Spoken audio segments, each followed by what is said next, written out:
So, welcome to NPTEL MOOCs course on Computer Vision and Image Processing, Fundamentals and Applications. So, in my last class I discussed about the concept of shape from shading. So, image acquisition process is nothing but the 3D to 2D transformation. So, in this process the depth information I am going to lose. So, depth information is not available.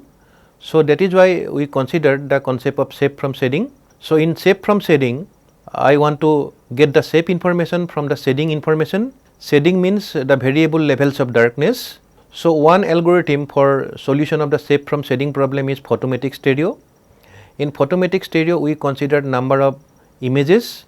So, from number of images we want to get the shape information, that is very important, the photometric stereo. So, suppose if I want to determine the shape information of a surface, that surface is illuminated by number of light sources, but one source at a particular time. So, in this process I am getting number of images. So, from these images I want to get the shape information. So, that is the objective of the photometric stereo.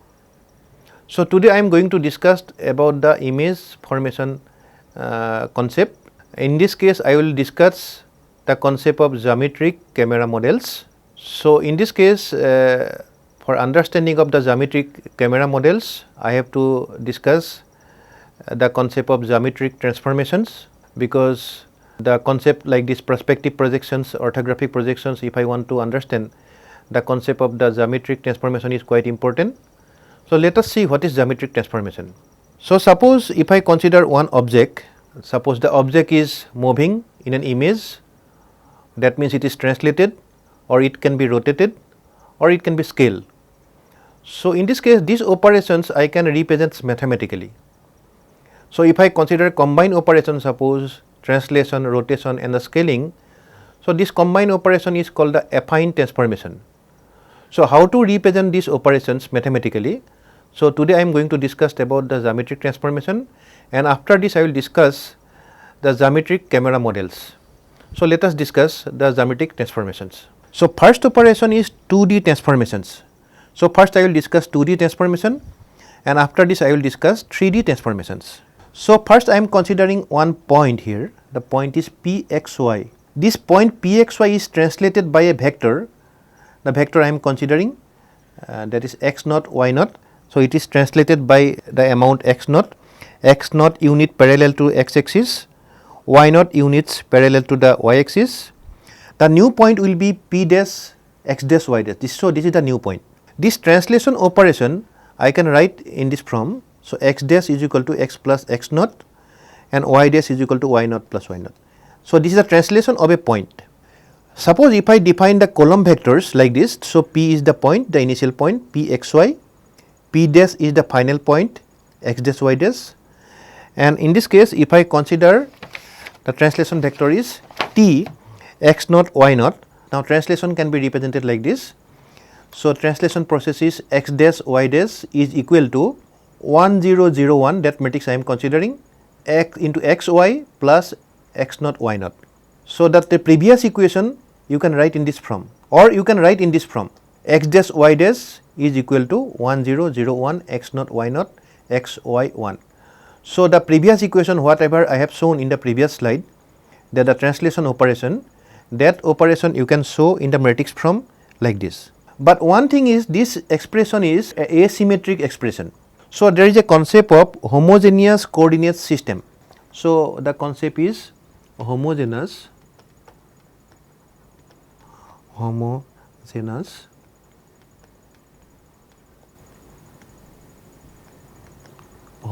coordinate system. Suppose if I consider a point is represented by the pair of numbers x, y. So, each point can be represented by triple. What is the triple? X, y, w suppose. If suppose w coordinate is non-zero, then the point can be represented as, the point is mainly the x, y and w, that point can be represented by x by w, comma y by w and 1. This x by w, y by w, these are mainly the Cartesian coordinates of the homogeneous point. That means triples of coordinates represents point in a 3D space. The concept is something like this. I am considering Tx, the point, the triple Tx, Ty and Tw. Tw is not equal to 0. So, in this case all triples of the from, this from actually represents a line in the 3D space. And if I consider the homogeneous coordinate system, then in this case it is a symmetric expression. So, I can use symmetric expressions in place of asymmetric expression. Now, let us consider concept of rotation of a point xy by an angle theta in the clockwise direction. In this figure I have shown, suppose the point is pxy and that point is rotated by an angle theta. So, what is the new position? The new position is p dash x dash y dash. That point pxy is rotated by an angle theta in the clockwise direction. Now, the trigonometry, if you see what will be the x, what will be this x? X is nothing but r cos alpha, because the length of this vector is r. So, it will be r cos alpha, and what will be the y? This is y. So, y will be equal to r sin alpha. So, from this you can determine x dash. This x dash coordinate you can determine, that is r cos alpha minus theta is equal to, you can just expand this one, x cos theta plus y sin theta, and y dash is equal to r sin alpha minus theta is equal to y cos theta minus x sin theta. Then in this case this rotation operation you can represent in this form. X dash y dash is the final coordinate, xy is the original coordinate, initial coordinates, and I have the transformation matrix. This is the transformation matrix, cos theta sin theta minus sin theta cos theta. So, this matrix is the transformation matrix for rotation. The rotation operation you can represent it like this. Next, we consider the case of scaling of a point by a factor of Sx. Sx means the scaling along the x direction, and Sy along the direction of x and y respectively. The Sy means the scaling along the y direction. This scaling operation you can write in the matrix from like this: x dash y dash is equal to Sx 0 0 Sy xy. So, this is the scaling operation. Now, suppose if the scaling is not uniform for the whole object, then it is called shearing. For example, shearing parallel to the x axis can be represented as, so x dash is equal to x plus ky. So, I can write like this, and y dash is equal to y. So, what is the meaning of this? The meaning is shearing parallel to the x axis can be represented as x dash is equal to x plus ky and y dash is equal to y. So, in the matrix form I can write this operation like this. The shearing operation I can write like this: x dash y dash is equal to 1 0 k 1 x y.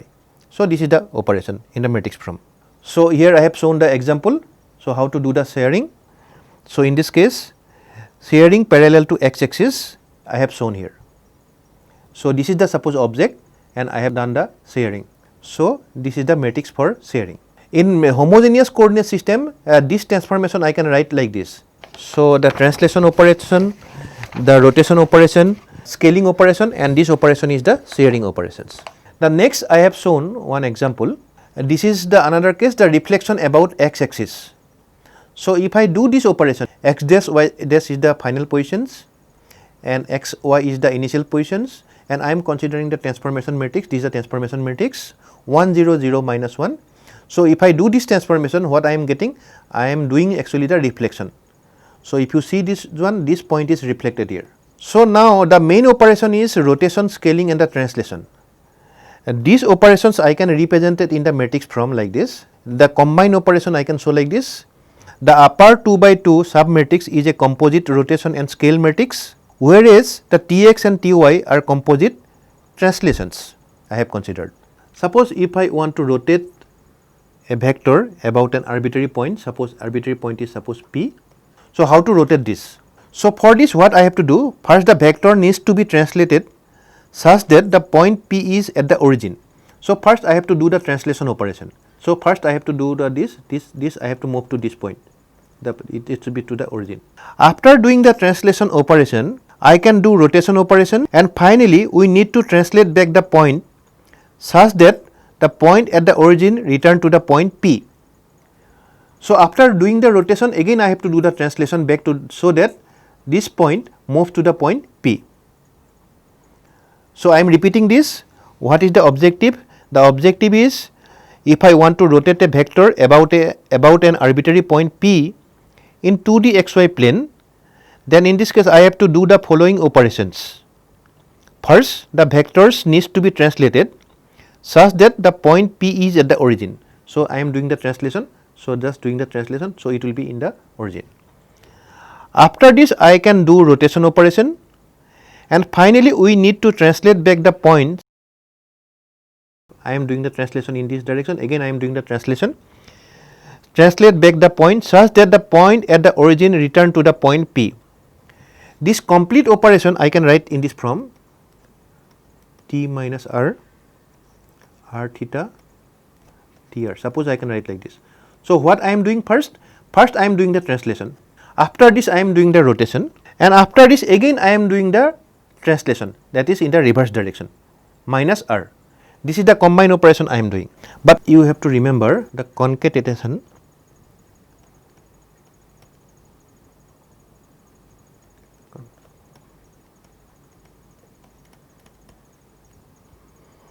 operation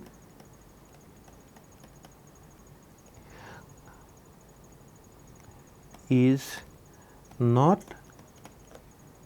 commutative.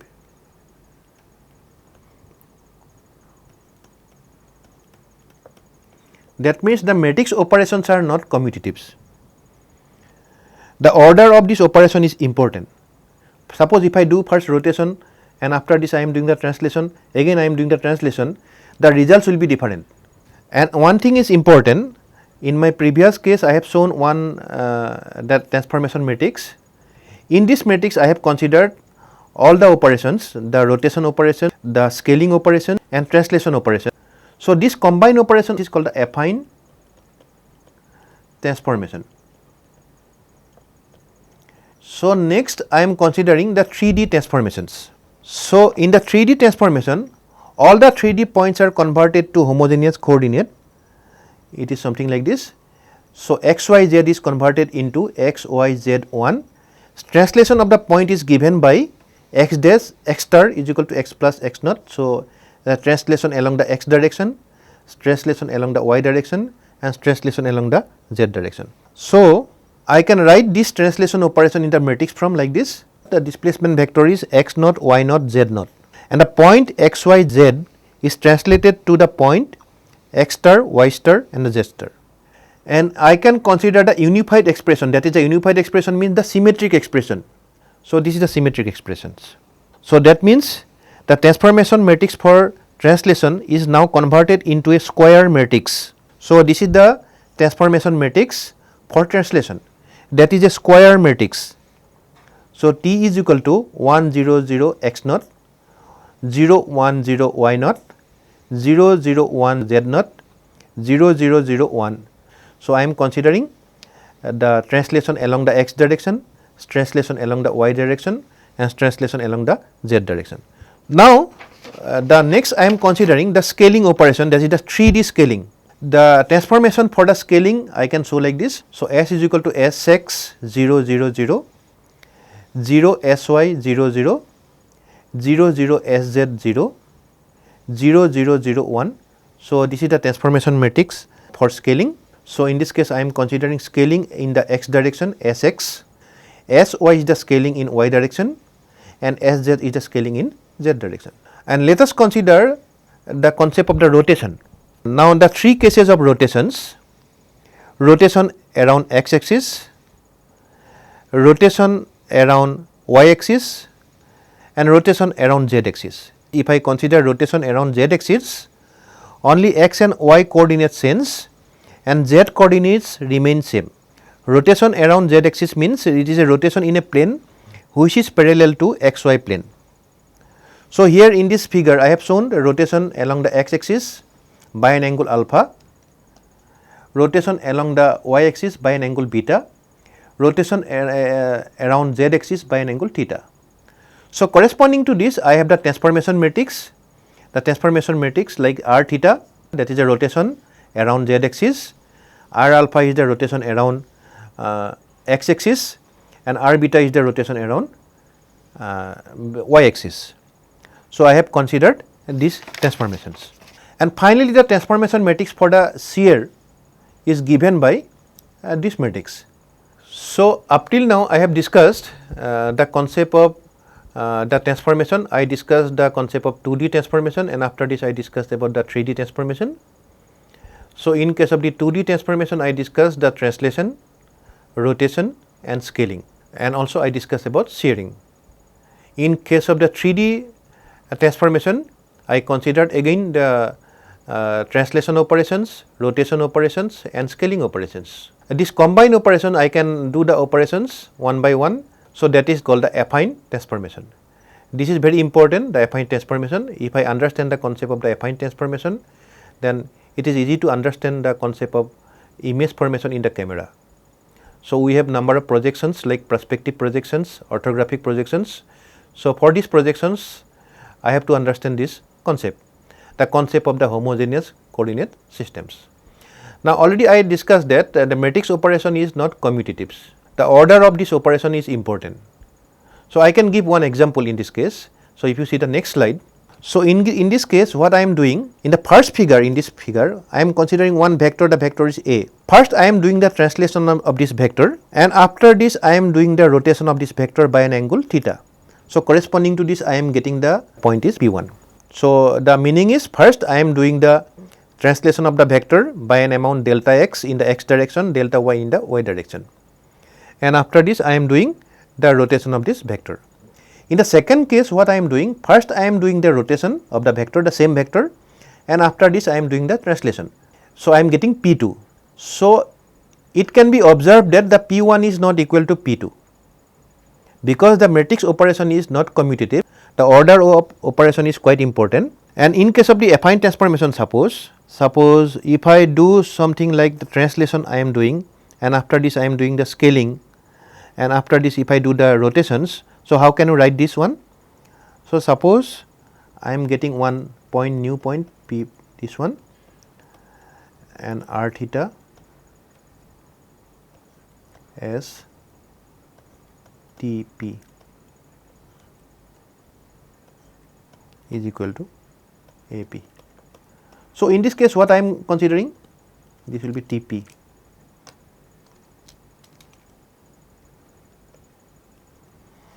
So, in this case, what I am doing? In this case, first I am doing the translation of the point T P.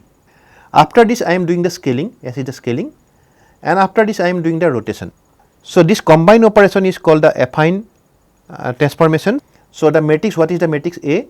The matrix A is equal to r theta S and T. So, this matrix will be 4 by 4 matrix.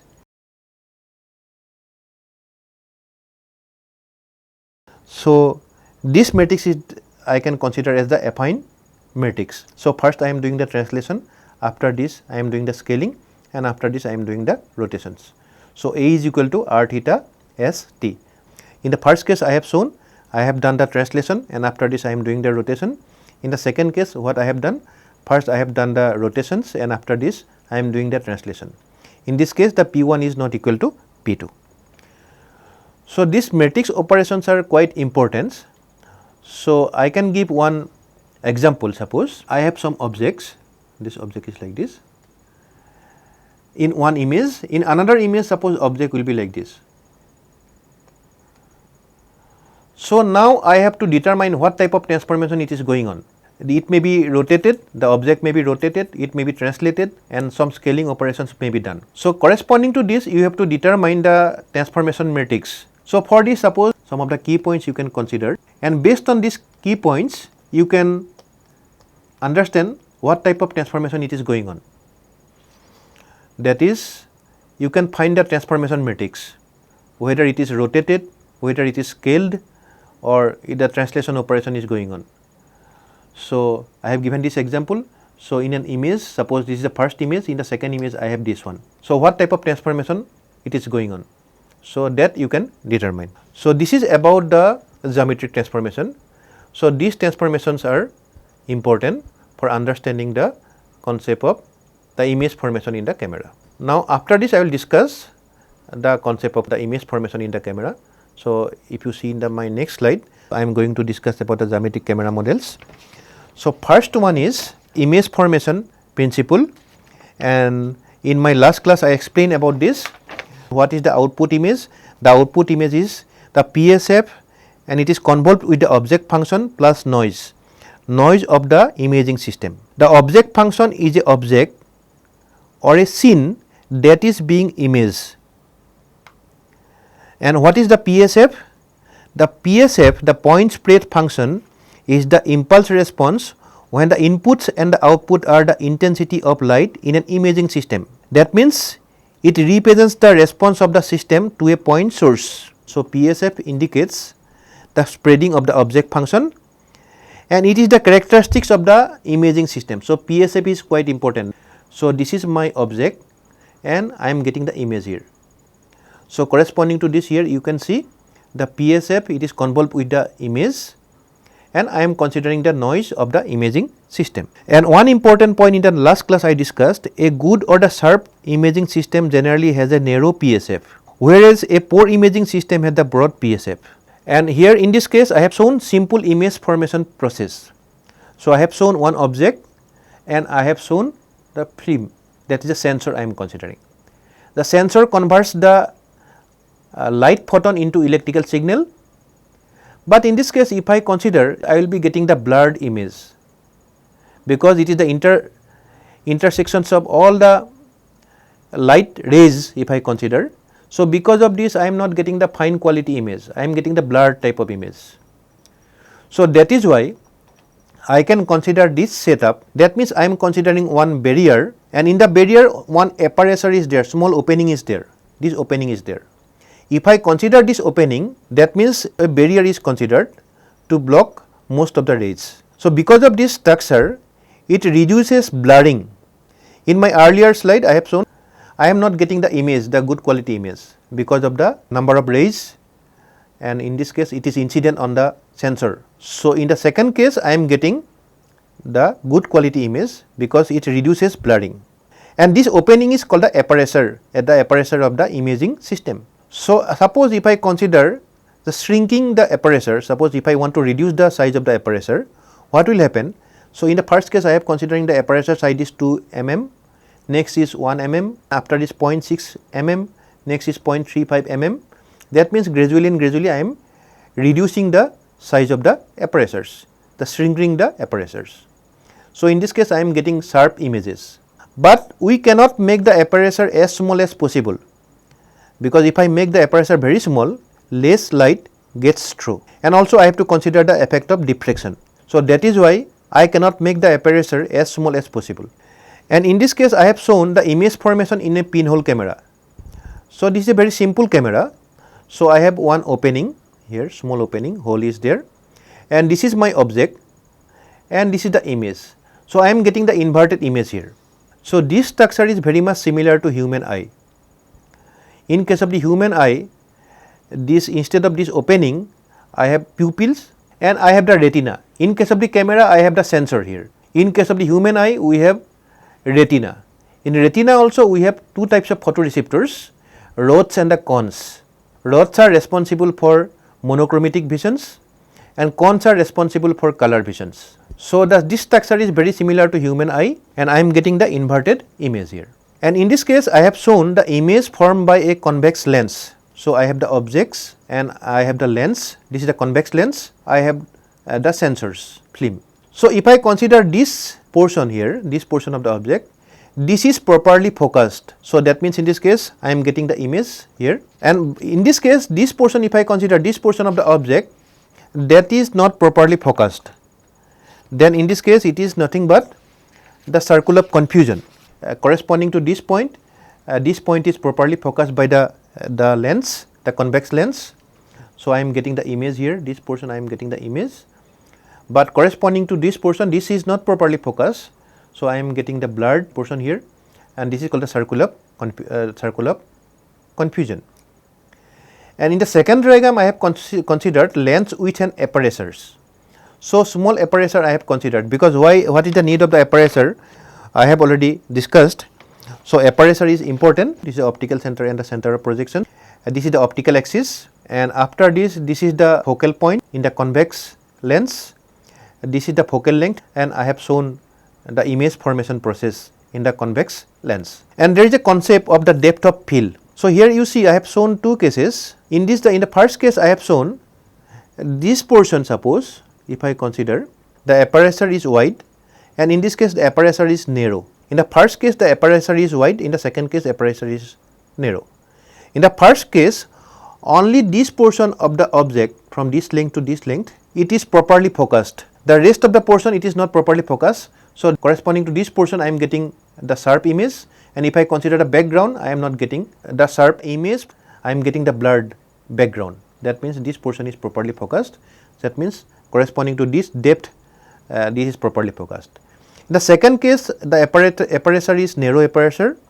So that means this range I can expect that this range it is properly focused. So that is why this is coming properly, and the background is also coming properly. That means the aperture size affects the depth of field, and it is quite evident that a smaller aperture increases the range in which the object is approximately in focus of a camera.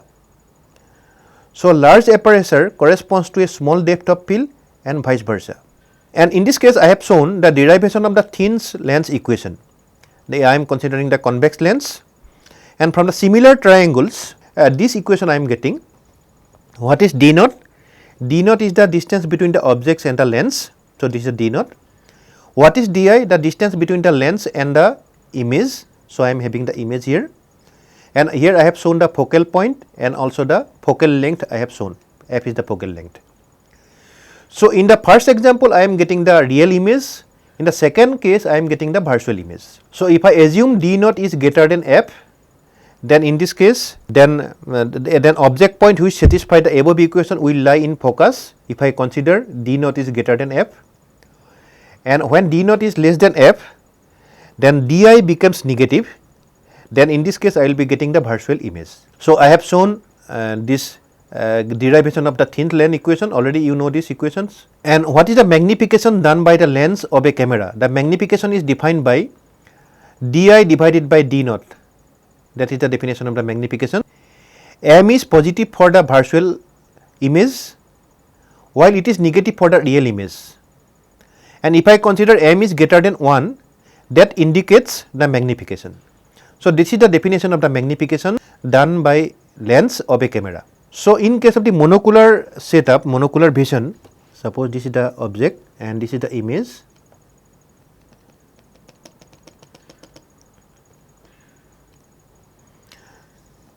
So this is my suppose x, and this is x dash suppose, and this is z, and suppose this is f.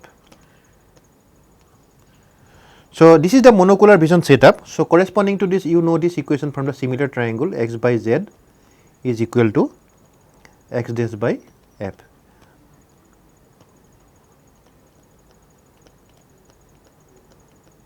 Monocular vision. And if I consider suppose two cameras, I am considering one surface something like this. I am considering one camera, another camera is this. So this camera, suppose consider this one, this I am considering.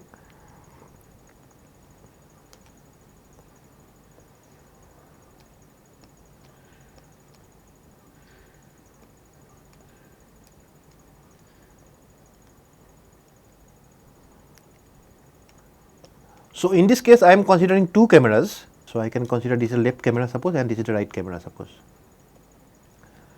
So this setup is called the binocular vision. Binocular vision.